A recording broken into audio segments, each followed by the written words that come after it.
Que la grâce de notre Dieu soit avec vous tous ce matin. Nous vous saluons tous au nom de notre Dieu, le Père, le Fils et le Saint-Esprit. Nous saluons aussi tous qui nous suivent actuellement sur la retransmission Internet. Que Dieu vous bénisse également ce moment-là. Ce matin, nous célébrons la naissance de notre Seigneur, notre Sauveur, Jésus-Christ. Noël nous rappelle que Dieu a accompli les promesses faites par les prophètes au sujet du Messie. Nous savons que Jésus n'est pas né en décembre, mais cette date est symbolique pour nous rappeler que le soleil de la justice a brillé dans un monde plongé dans les ténèbres, que le prince de la paix est venu apporter l'espoir et la grâce à ceux qui avaient besoin, que l'agneau de Dieu est envoyé pour sauver et pardonner ceux qui avaient besoin du pardon et du salut. Je vous invite donc à lire un texte de l'Évangile. J'invite Jean-Luc pour lire le texte de Luc chapitre 1, versets 26 à 38. Il est affiché là et vous pouvez accompagner la lecture. Oui, s'il te plaît. Alors, au 6e mois, l'ange Gabriel fut envoyé par Dieu dans une ville de Galilée appelée Nazareth, auprès d'une vierge fiancée à un homme de la maison de David nommé Joseph. Le nom de la vierge était Marie. L'ange entra chez elle et dit : « Je te salue, toi à qui une grâce a été faite, le Seigneur est avec toi. » Troublée par cette parole, Marie se demandait ce que pouvait bien signifier une telle salutation. L'ange lui dit : « Ne crains point, Marie, car tu as trouvé grâce devant Dieu. Et voici, tu deviendras enceinte et tu enfanteras un fils, et tu lui donneras le nom de Jésus. Il sera grand et sera appelé Fils du Très-Haut, et le Seigneur Dieu lui donnera le trône de David son père.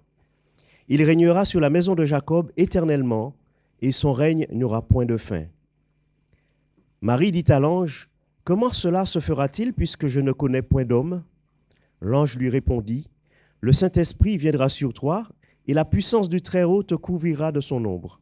C'est pourquoi le Saint-Enfant qui naîtra de toi sera appelé Fils de Dieu. Voici, Élisabeth, ta parente, a conçu elle aussi un fils en sa vieillesse, et celle qui a été appelée stérile est dans son 6e mois, car rien n'est impossible à Dieu. » Marie dit : « Je suis la servante du Seigneur, qu'il me soit fait selon ta parole. » Et l'ange la quitta. Je vous invite donc à chanter en adoration au nom de notre Dieu, dans sa présence, pour célébrer. Au moment de l'annonce de la naissance de Jésus, il y avait une grande louange dans le ciel. Et on va chanter, je vous invite à se lever s'il vous plaît, et on va chanter au peuple fidèle, Jésus vous appelle. Venez triomphant, joyeux, venez en ce lieu.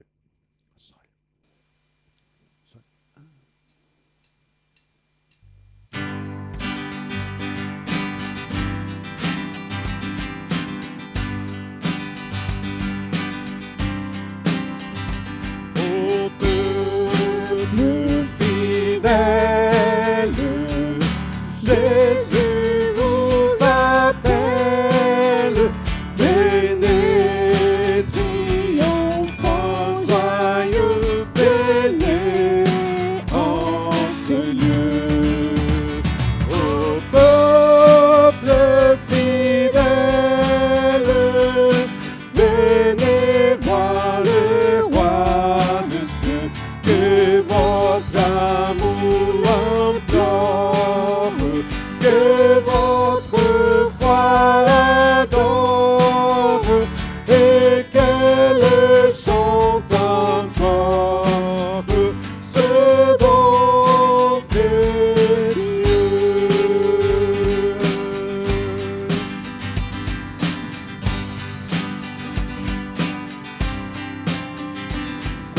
dans l'humble étable, froide misérable, les péchés, les grands amours lui formule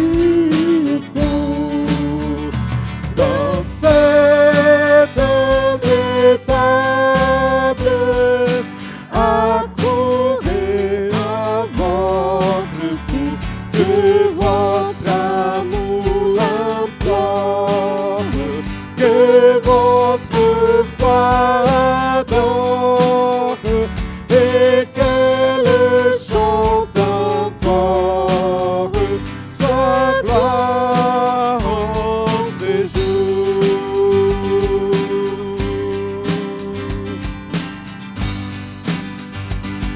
Il vient sur terre.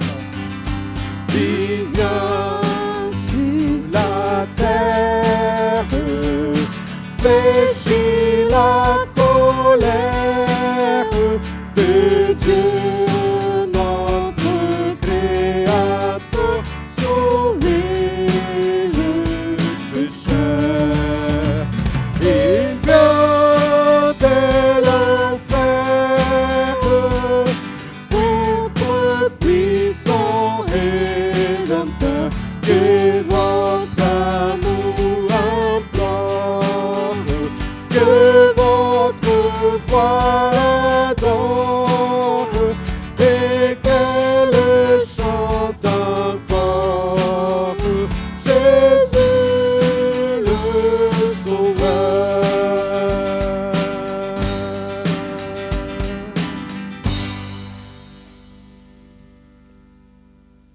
Je vous invite à prier, s'il vous plaît. Notre Dieu, notre Père, nous sommes là pour t'adorer, pour célébrer ton nom. Nous sommes reconnaissants parce que tu as envoyé ton Fils, Jésus-Christ, pour nous sauver, pour être notre Sauveur, notre Seigneur. Nous te demandons ta grâce pour ces instants, que tu puisses parler à nos cœurs et que ton nom soit glorifié au milieu de nous. Au nom de Jésus. Amen. Je vous invite à louer le Seigneur. On va louer le Seigneur. Adorer son nom. Glorifier celui qui est né pour nous. Jésus est né pour vous. Et on va célébrer son nom. Écoutez le chant des anges. Gloire à Dieu, paix sur la terre. Aujourd'hui, le Christ est né.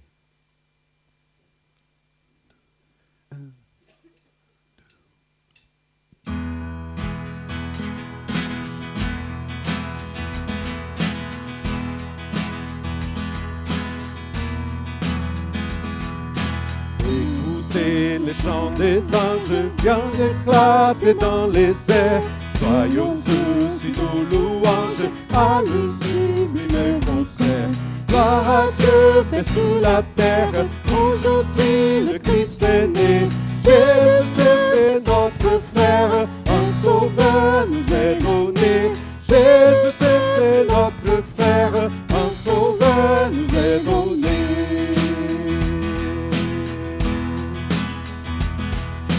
Son palais est impétable, Le crèche et l'ombre chien, et pourtant les admirables, c'est le Fils du Dieu très haut.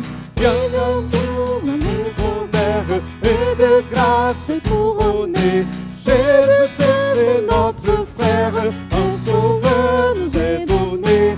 Jésus est notre frère, un sauveur nous est donné.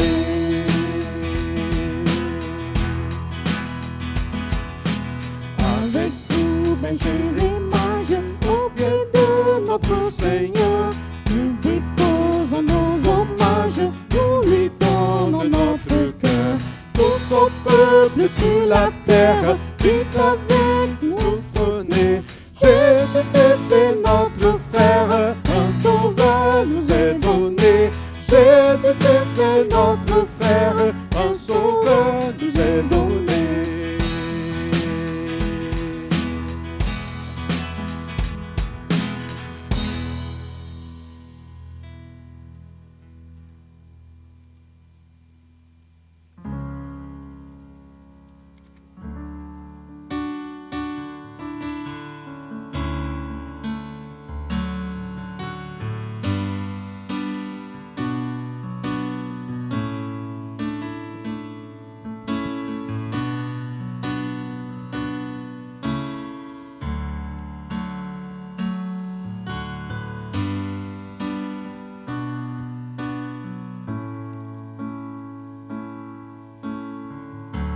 Tu étais là dès la création. Fils unique du Dieu très haut, les mystères de ta gloire révélés en toi, Christ, notre Seigneur. Oh, ce nom est si merveilleux, oh, ce nom est si merveilleux, le nom de Jésus-Christ, mon roi. Oh, ce nom est si merveilleux, sa beauté est sans pareil. Oh, ce nom est si merveilleux, le nom de Jésus.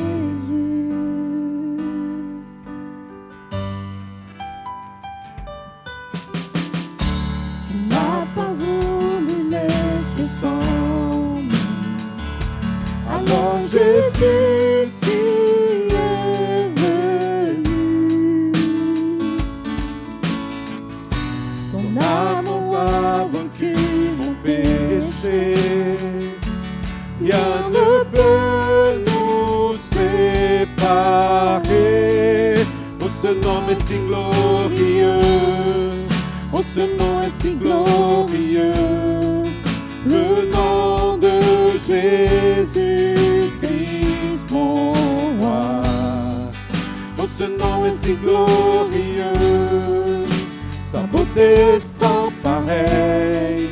Oh, ce nom est si glorieux, le nom de Jésus. Oh, ce nom est si glorieux, le nom de Jésus.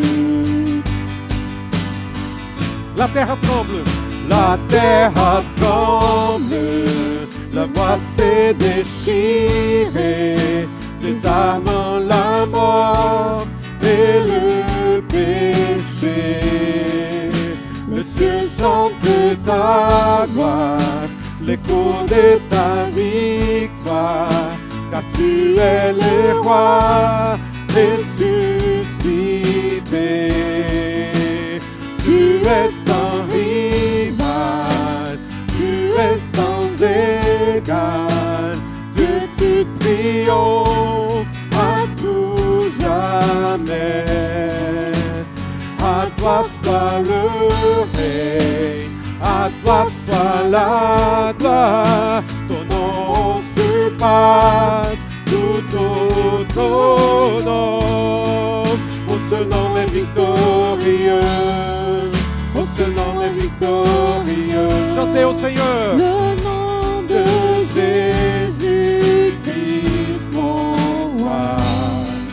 Oh, ce nom est victorieux, sa puissance est sans pareil. Oh, ce nom est victorieux, le nom de Jésus. Oh, ce nom est victorieux, le nom de Jésus. Tu es sans rival, Seigneur. Tu es sans rival, tu es sans égal. Dieu, tu triomphes à tout jamais. À toi soit le règne, à toi soit la gloire. Ton nom surpasse tout autre nom. Oh, ce nom est victorieux. Oh, ce nom est victorieux. Chantez au Seigneur. Le nom de Jésus-Christ, Christ, mon roi. Oh, ce nom est victorieux, sa puissance est sans pareil. Oh, ce nom est victorieux, le nom de Jésus. Oh, ce nom est victorieux, le nom de Jésus. Oh, ce nom est victorieux, le nom de Jésus.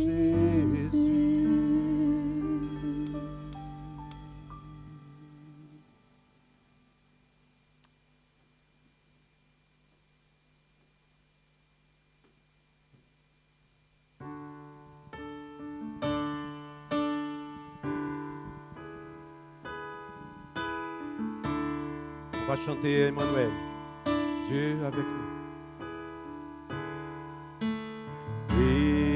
Emmanuel, il est venu sur terre, toujours fidèle à la voix de son Père, sans dire un seul mot pour briller.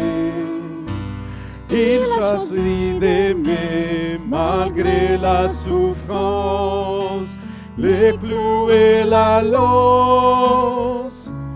Il a porté tous nos péchés, ami des pécheurs, notre Rédempteur. Jésus est l'exemple parfait.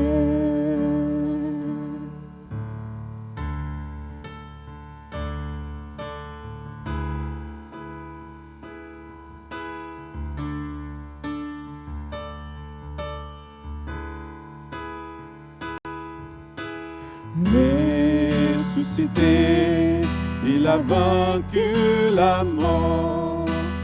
L'humanité a trouvé son trésor. Humble serviteur, humilié, que le Père a nommé grand roi éternel, acclamé du ciel par tous les saints et tous les anges. À lui la victoire, l'honneur et la gloire. Jésus est le Sauveur parfait.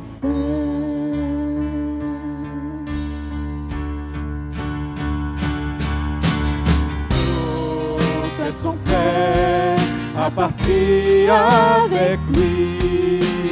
Il est la paix que nous avons choisie. Il revient bientôt nous chercher pour toute éternité, pour des cris de l'âme, sauveur de nos âmes. Nous bénirons son divin nom, notre récompense, vivons sa présence. Jésus est le Seigneur parfait.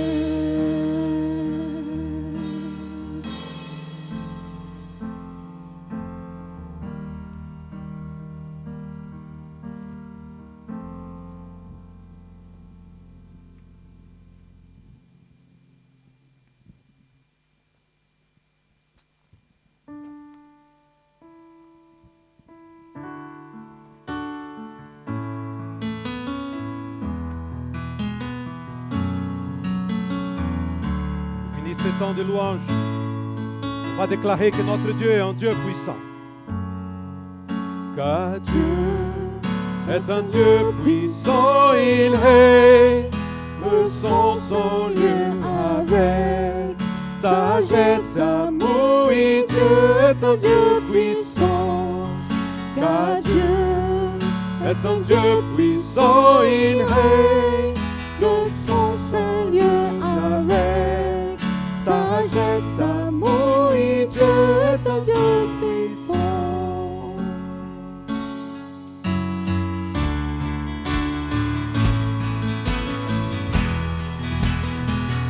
On va faire une grande chorale ce matin. Car Dieu est un Dieu puissant, il règne dans son seul lieu avec sagesse, amour, et Dieu est un Dieu puissant.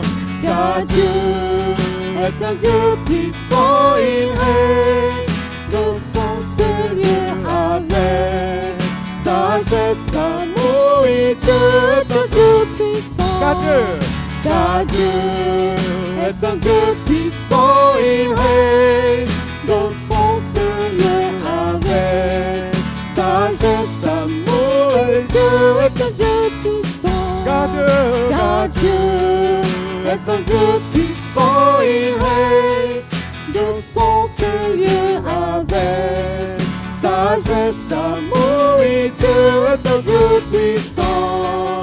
Oui, Dieu est un Dieu puissant. Oui, Dieu est un Dieu puissant.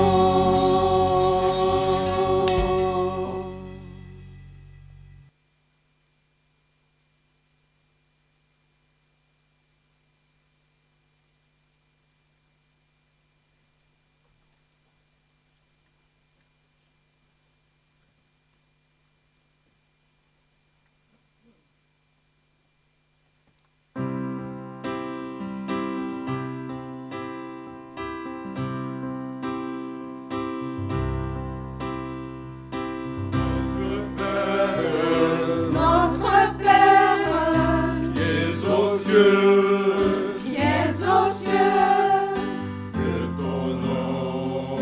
que ton nom soit sanctifié, soit sanctifié, que ton règne vienne, vienne, que ta volonté soit faite sur la terre comme au ciel, comme au ciel. Donne-nous Donne-nous notre pain aujourd'hui et demain. Pardonne-nous nos offenses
rien à payer. Vois ce que ton Dieu a fait. Christ est né, Christ est né, Christ est né pour toi. Christ est né, Christ est né, Christ est né pour toi.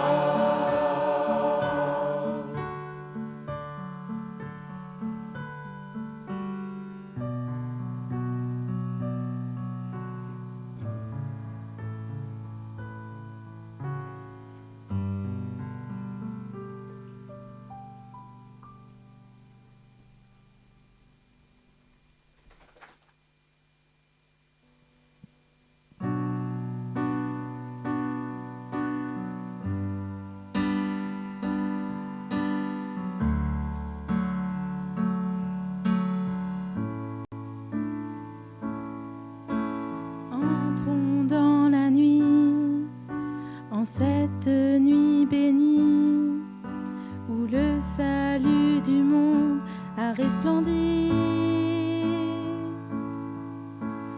Entrons l'adorer, l'enfant Dieu est né, le Verbe incarné vient nous sauver. Emmanuel, Emmanuel,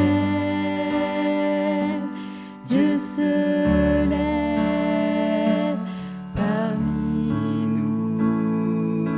Emmanuel, Emmanuel, voici l'heure éternelle. Un enfant nous est né, un fils nous est donné. Voici venir le prince d'éternité. Unissons nos voix aux anges dans la joie.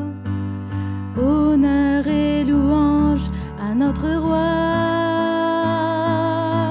Emmanuel, Emmanuel, Dieu se lève parmi nous. Emmanuel, Emmanuel, voici l'heure éternelle. Emmanuel, Emmanuel, Dieu se lève parmi nous. Emmanuel, Emmanuel, voici l'heure éternelle.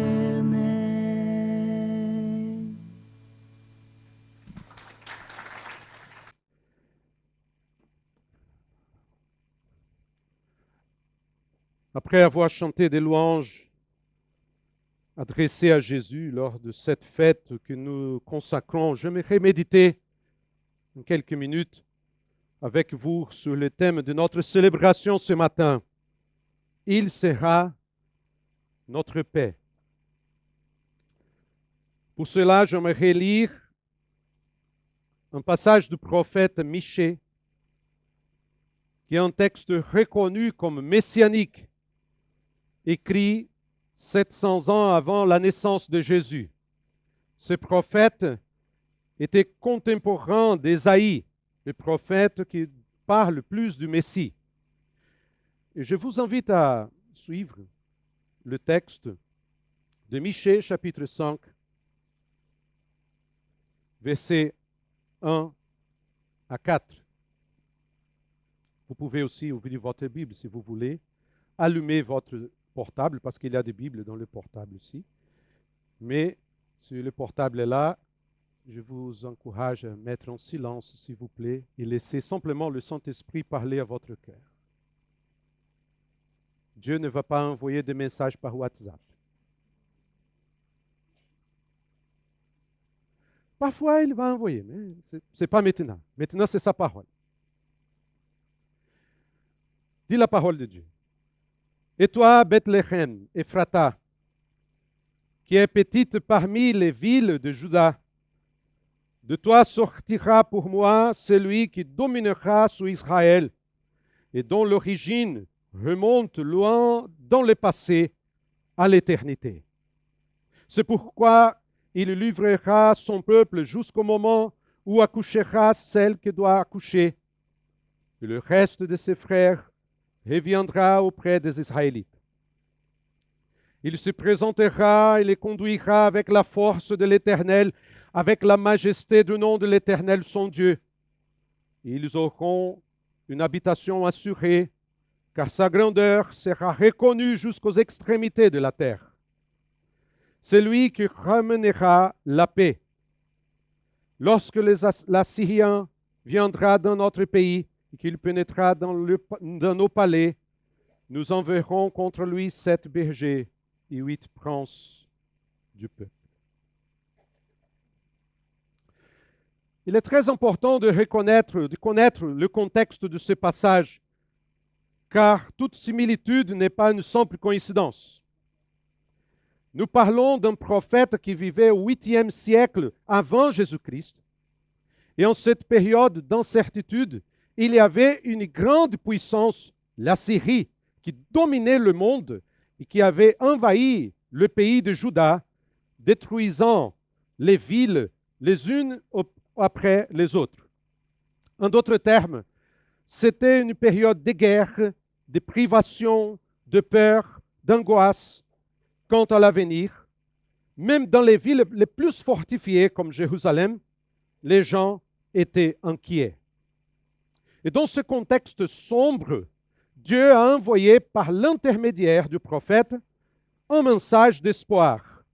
Le Messie promis viendrait et apporterait la paix. La précision de ce que Dieu a dit est importante car elle nous montre la véracité des Écritures. Le texte nous indique... Hop. Tu peux m'aider? Attention. OK. Merci. Le texte nous indique le lieu de naissance du Messie, Bethléem Ephrata, en le distinguant des autres villes qui portaient le même nom. C'était la ville où le roi David était né, située à 8 km de Jérusalem. D'un point de vue humain, c'était une ville insignifiante, si l'on compare à d'autres villes d'Israël. Mais celui qui allait y naître dominera sur Israël et dont l'origine remonte loin dans le passé à l'éternité. En d'autres termes, cet homme, bien que descendant du roi David, n'était pas un simple être humain, car ses jours remontent à l'éternité. Cela nous dit que le Messie est préexistant, éternel, comme Dieu. Un autre détail frappant est lorsque Dieu dit, au verset 2, « Il livrera son peuple jusqu'au moment où accouchera celle qui doit accoucher », c'est-à-dire que les Juifs allaient souffrir sous les jougs des Assyriens et leur invasion et traverser une période difficile jusqu'à la naissance du Messie, ce qui effectivement se produit. Les Juifs ont été exilés par les Babyloniens, ont vécu sous les jougs des Perses, des Grecs, des Romains. À la naissance de Jésus, la Judée était un royaume associé à Rome, avec un roi imposé par les Romains, Hérode le Grand. Et dans ce contexte difficile, la venue du Messie apportait une perspective d'espoir. Il se présentera, il sera bien établi, c'est-à-dire que le Messie restera ferme, que son règne sera éternel. Mais il les conduira avec la force de l'Éternel, c'est-à-dire qu'il va gouverner de sorte que le caractère de ce gouvernement est fondée sur la discipline et la sollicitude de Dieu. Cela est renforcé lorsqu'il est dit que son gouvernement sera avec la majesté du nom de l'Éternel, son Dieu. Le nom ici est synonyme de force, désigne la personne même de Dieu, avec tous ses attributs. Et le résultat, qu'ils auront une habitation assurée, ce qui montre la sécurité éternelle de ceux qui font confiance au Messie. C'est pourquoi le texte se termine avec cette promesse, car sa grandeur sera reconnue jusqu'aux extrémités de la terre. La venue de Jésus a inauguré son royaume. Et au début, son accomplissement était spirituel. Mais un jour, il s'étendra à toute la terre et tout genou fléchira devant lui. C'est ça qui dit la parole. En observant cette perspective plus large, nous comprenons la puissance de la phrase « C'est lui qui ramènera la paix ». L'enfant promis, dont le règne apportera la sécurité éternelle à son peuple, est celui qui apportera la paix véritable. Et là, je voudrais réfléchir sur trois choses, trois domaines de la vie sans paix. Parce qu'aujourd'hui, le contexte de Michée, c'est le même que le nôtre. Je voudrais réfléchir avec vous sur trois domaines de la vie où manque la paix. Il manque la paix dans la société. Le monde dans lequel nous vivons est dangereux. Les guerres, les massacres se produisent un peu partout. Les nations s'arment en prévision d'un conflit beaucoup plus important. J'ai entendu le chef des armées françaises vous dire quelque chose, n'est-ce pas? Il y a certains qui disent que d'ici à 2030, peut-être une grande guerre peut arriver en Europe. Mais les guerres entre nations ne sont qu'un aspect du tableau, car la réalité est plus terrible encore. La société vit un conflit et nous constatons dans la radicalisation des opinions, le manque d'empathie, de sobriété, de respect, de tolérance dans la société. Les opinions ont cessé d'être une idée pour devenir quelque chose de personnel, de sorte que personne ne souhaite plus discuter calmement. Les esprits sont armés.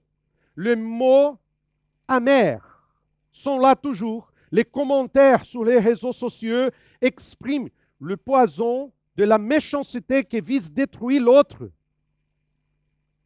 Chaque jour, nous voyons des familles détruites, des hommes violents qui violent, qui tuent les femmes, des enfants abandonnés et maltraités pour ceux qui devraient les protéger, l'insensibilité qui refuse de voir la souffrance de l'autre. Mais tout cela est le reflet d'un deuxième domaine en conflit. Il manque la paix dans l'âme. Notre société est en guerre parce que l'âme humaine est en conflit.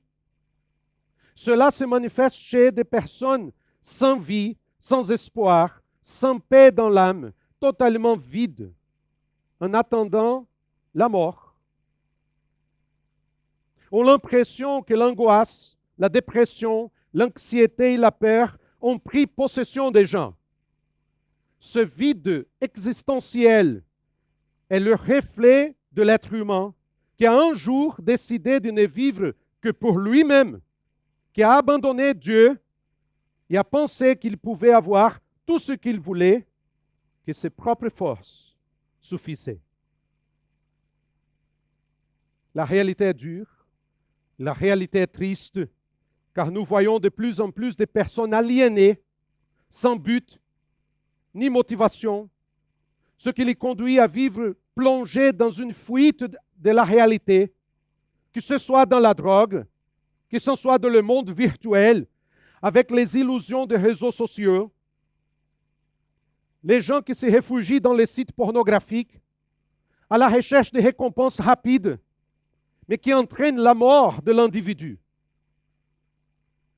Mais tout cela, le manque de paix dans les sociétés, le manque de paix dans l'âme humaine, sont les conséquences du problème central. Il manque la paix avec Dieu. Les guerres, les crises, la corruption, les meurtres, la mort, la violence, le terrorisme, la dépression, l'angoisse, le manque d'espoir, le manque de paix, le manque d'un sens à la vie, sont en réalité le résultat d'un manque d'une relation avec Dieu. Vous et moi avons été créés pour avoir une relation avec Dieu, pas pour avoir une religion. Je ne parle pas de religion. Aucune religion ne peut sauver l'être humain, car ce n'est qu'en paix avec Dieu que nous pouvons atteindre la paix à laquelle nous aspirons tant. Qu'est-ce que c'est Noël? Qu'est-ce que c'est Noël? C'est le rappel qu'il y a de l'espoir pour l'être humain, car Dieu a envoyé son Fils pour sauver ce qui était perdu. Jésus est venu pour accomplir les promesses que Dieu a faites, non seulement au peuple d'Israël, mais au monde entier. Car Dieu avait dit à Abraham, « En toi, toutes les familles de la terre seront bénies en toi. » Jésus est le fils d'Abraham. Jésus est le fils de David, le Messie promis à tous ceux qui croient en lui. Il sera la paix de ceux qui croient. Mais je tiens à souligner certains points à ce sujet, rapidement. Tout d'abord, comprenez que la paix ne se conquiert pas, mais qu'elle s'accepte. La paix n'est pas une conquête. Des milliers de personnes crient dans les rues comme s'ils pouvaient conquérir la paix, mais la vérité est que la paix ne dépend pas de nous. Pourquoi? Parce que le problème n'est pas externe. Il ne s'agit pas d'exiger une action de gouvernement. La guerre externe est le reflet de la guerre interne qui existe chez l'être humain, qui vit en conflit avec lui-même, avec son prochain et avec Dieu. Le cœur humain est une machine à détruire, assoiffé de toute tromperie, méchanceté, obstination, arrogance, cupidité et dureté. Jésus lui-même a dit que c'était du cœur des hommes, que sortent les mauvaises pensées, les adultères, l'immoralité sexuelle, les meurtres, les vols, la soif de posséder, les méchancetés, la fraude, la débauche, le regard envieux, la calomnie, l'orgueil, la folie. C'est du cœur. Soyons honnêtes. Nous ne sommes pas bons. Non, malheureusement.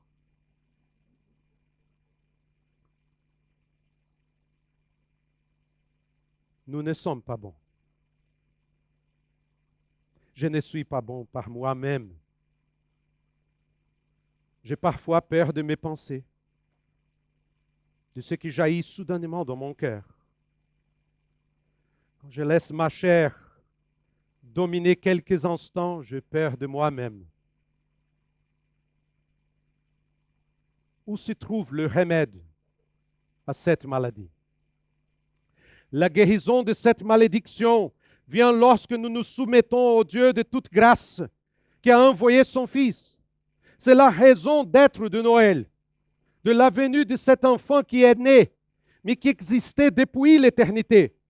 En venant dans ce monde, Jésus a apporté l'espoir à un monde plongé dans les ténèbres.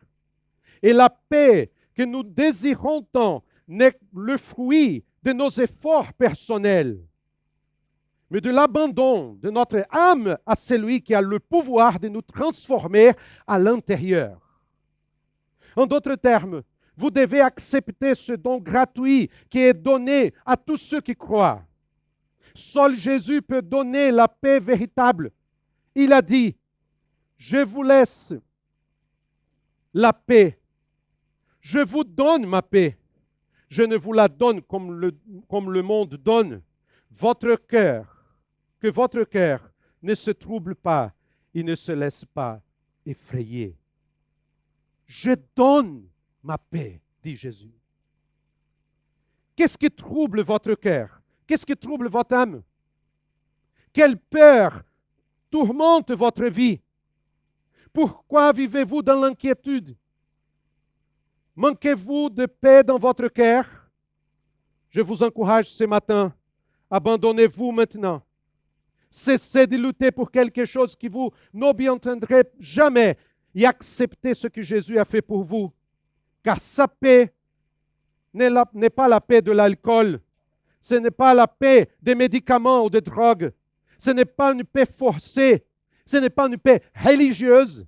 Parce qu'il y a certains que ça s'accroche cette idée d'une religion. J'ai besoin d'une religion. Vous n'avez pas besoin d'une religion. Vous avez besoin d'une relation avec Dieu. Et c'est dans cette relation avec Dieu qu'il va jaillir la paix dans votre cœur. Deuxième chose, la paix qu'il nous donne est vaste, totale et illimitée. C'est incroyable de voir comment Jésus agit dans notre âme. Il nous voit dans notre globalité. Il voit notre corps, notre âme, notre esprit. Toutes les dimensions de notre vie sont devant ses yeux. Notre vie personnelle, notre vie familiale, notre vie sociale. Et j'aime Jésus. Parce que quand il me regarde dans la globalité de ma vie. Je vais donner un exemple. La Bible nous raconte une histoire d'une femme qui souffrait d'une grave maladie, une hémorragie, qui l'a tourmentée depuis 12 ans. Cette femme vivait dans une société extrêmement religieuse, pleine de règles de pureté et surtout machiste. Selon le récit de Marc, chapitre 5, elle avait beaucoup souffert entre les mains de nombreux médecins. Elle avait dépensé tout ce qu'elle possédait, mais cela n'avait servi à rien. Au contraire, son état avait plutôt empiré. La situation de cette femme était plus compliquée que vous ne pouvez l'imaginer. Le texte ne mentionne pas de mari ou d'un homme qui aurait pu prendre soin d'elle, ce qui signifie qu'elle était seule, qu'elle avait été abandonnée, peut-être, précisément à cause de sa maladie. Ayant dépensé tout ce qu'elle possédait chez les médecins, elle s'est certainement retrouvée sans revenu.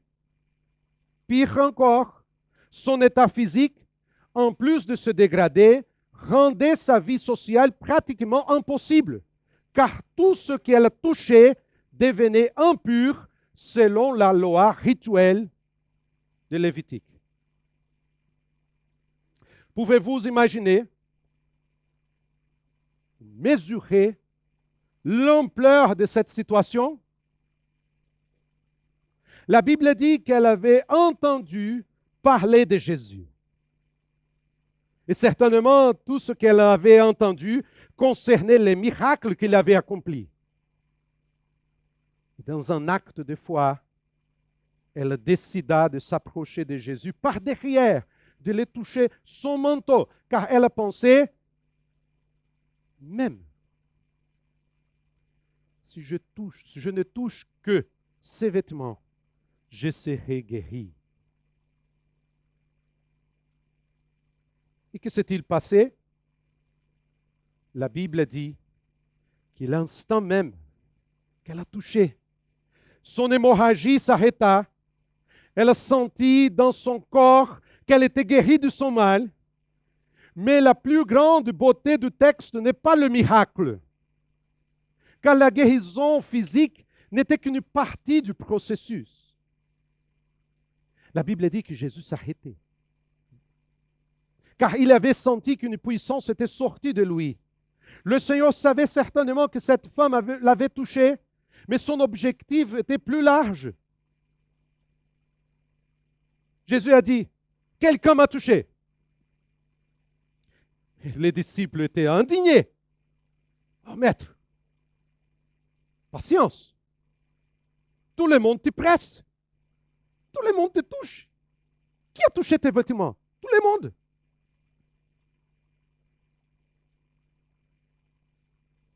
Et le Seigneur dit non. Quelqu'un m'a touché d'une façon différente. Et le texte dit que la femme, effrayée et tremblante, sachant que ce qui lui était arrivé, vint se jeter à ses pieds et lui dit toute la vérité. Une question. Pourquoi était-elle effrayée et tremblante? Parce qu'elle n'avait pas le droit d'être là. Elle était impure. Elle n'avait pas le droit d'être là. Elle avait certainement peur de la réaction des autres à cause de son état physique. Elle était une femme. Elle ne pouvait pas toucher un rabbin. C'était socialement inadmissible. Mais la seule chose qu'elle pouvait faire était de se prosterner devant lui, d'adorer celui qui l'avait guéri. Quand Jésus vient et transforme notre vie, il n'y a pas d'autre choix que l'adoration, de raconter à lui toute la vérité. J'imagine cette femme au pied de Jésus, lui racontant toute la misère de sa vie au cours des 12 dernières années. Et là, devant tout le monde, Jésus dit, « Ma fille, ta foi t'a sauvée. Pars dans la paix et sois guérie de ton mal. » Remarquez bien ce que le Seigneur a dit. Pars dans la paix. Elle a trouvé la sympathie, la guérison, le pardon de ses péchés. La paix prononcée ici par Jésus est le petit mot shalom. Pars dans le shalom, ma fille. Shalom évoque l'idée de santé du corps et santé de l'âme. C'est pourquoi dans la phrase, il se trouve entre ta foi t'a sauvé, la vie spirituelle, sois guéri de ton mal, le salut physique. Jésus lui a apporté quelque chose de merveilleux, car là, il l'a restauré socialement, émotionnellement, physiquement et spirituellement, lui donnant l'espoir et la paix complète pour sa vie. Arrêtez-vous un instant, s'il vous plaît. Réfléchissez avec moi. Tel est le plan de Dieu pour votre vie. Le plan de Dieu pour votre vie, c'est une paix complète, totale et sans restriction. Ça signifie qu'il n'est pas une question de religion ou de rituel, car en réalité, aucune religion ne peut sauver. Ce n'est que par la foi en Christ que l'être humain peut être restauré dans sa relation avec Dieu. C'est ça qui dit la parole de Dieu. Étant donc justifiés par la foi, nous avons quoi? la paix. Est-ce que vous pouvez lire ce verset avec moi, s'il vous plaît, tous ensemble? À une seule voix, s'il vous plaît, tous ensemble. Étant donc justifiés par la foi, nous avons la paix avec Dieu par notre Seigneur Jésus-Christ. Ce n'est pas pour une rituel, ce n'est pas pour une religion, c'est dans une relation personnelle avec Dieu, par Jésus-Christ.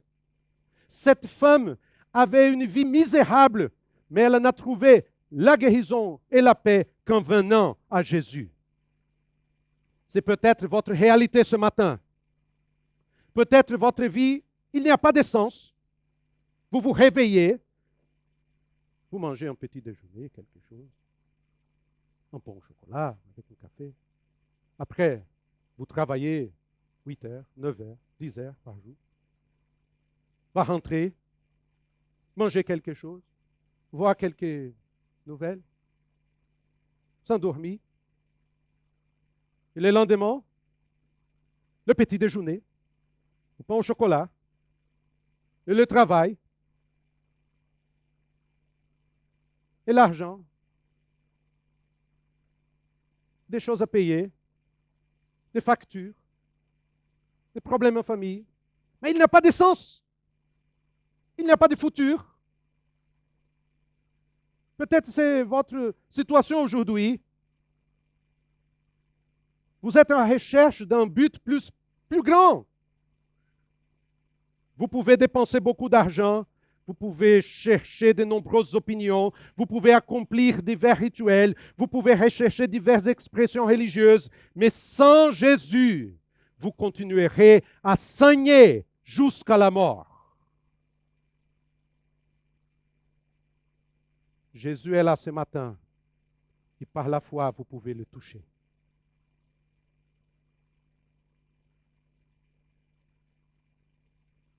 Le prophète a dit, c'est lui qui ramènera la paix. Et cette promesse n'est pas vaine. Car si l'espoir d'Israël était la venue du Messie pour apporter cette paix, cela signifie qu'il est venu et a apporté la paix. Mais malheureusement, les siens n'ont le pas accueilli. Ce matin, nous annonçons que Jésus, le Messie de Dieu, est ici, en ce lieu, et qu'il suffit de croire en lui pour devenir un enfant de Dieu. Chaque personne qui a rencontré Jésus a également trouvé le repos et la paix qu'elle désirait tant. Paul a utilisé cette prophétie de Michée pour rappeler aux Éphésiens qu'auparavant, ils étaient sans espérance, sans Dieu dans le monde, mais que par le sang de Christ, ils ont été rapprochés, car il est notre paix. Il n'y a pas de paix sans Dieu, sans une soumission totale à son Fils.